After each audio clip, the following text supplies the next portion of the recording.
안녕하세요. 14년간 일본에서 살다 온 일본통 사랑아빠입니다. 한국에 귀국한 지 벌써 7개월 정도가 돼가고 있는데요. 그동안 한국 적응기를 올리다가 오랜만에 일본 소식을 전하게 되었습니다. 여러분 10년 전 3월 12일 기억하시나요? 네, 맞습니다.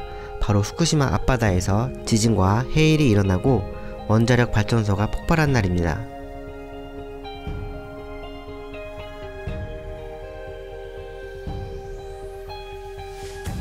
후쿠시마 원자력 발전소가 폭발하고 방치된 지 10년이 지났지만 아직도 방사능 물질은 계속 뿜어져 나오고 있습니다.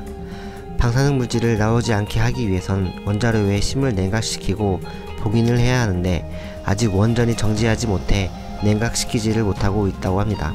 그래서 앞으로 20년은 더 방사능이 유출될 수밖에 없는 상황입니다. 하지만 일본 정부는 여전히 원자력 발전소 폭발 후 10년간 꾸준히 후쿠시마의 방사능 오염 수치를 속이고 감추며 안전하다고 주장하고 한국의 수입 규제를 풀어달라 생떼를 쓰고 있다고 합니다.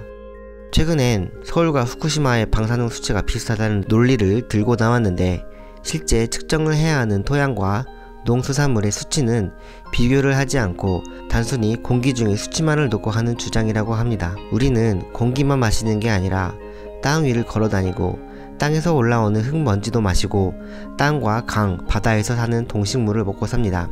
그렇기 때문에 공기의 수치만 두고 따지는 건 아무 의미가 없는 논리라는 거죠.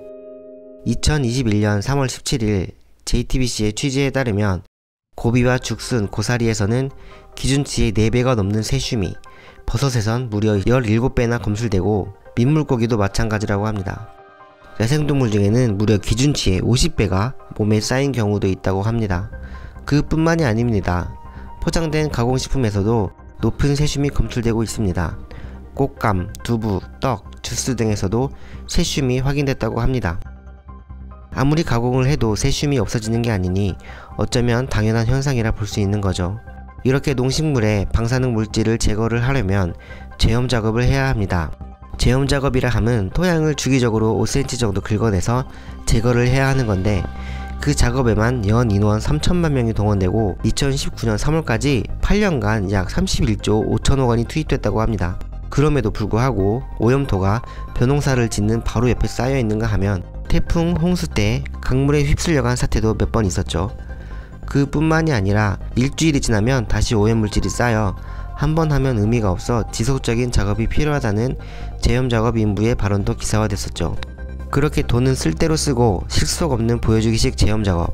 그러한 제염작업도 오염지역 총 840제곱킬로미터 중 15%인 120제곱킬로미터만 이루어지고 있다고 합니다. 이런 상황인데도 안전하고 건강에도 영향이 없다며 후쿠시마 농수산물에 대한 규제를 풀어달라는 근거는 과연 어디에서 나오는 걸까요? 바로 방사능 노출 기준치인 피폭 한도 설량이 그 근거입니다.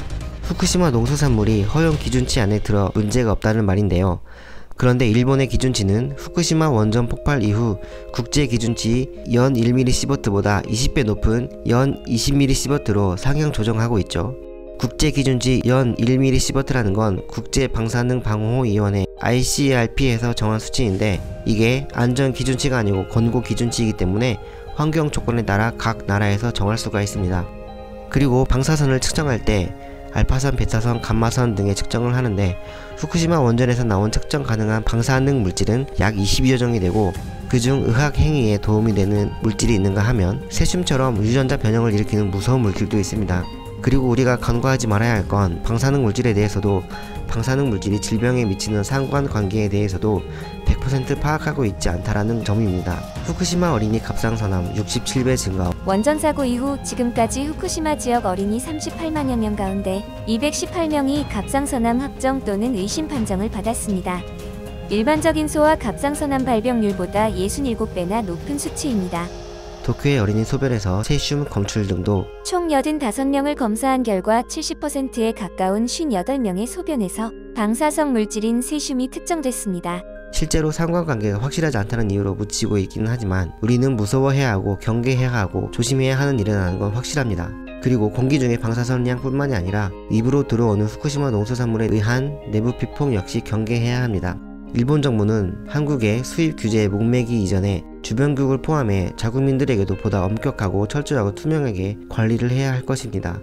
과학 부분의 노벨상을 25명이나 받아 세계 5위인 일본이 제발 그 명성만큼 모범이 될 행동을 하기를 빌면서 일본 국민들 모두 피폭되지 않고 건강하기를 빌면서 이상으로 마치도록 하겠습니다. 시청해주셔서 감사합니다.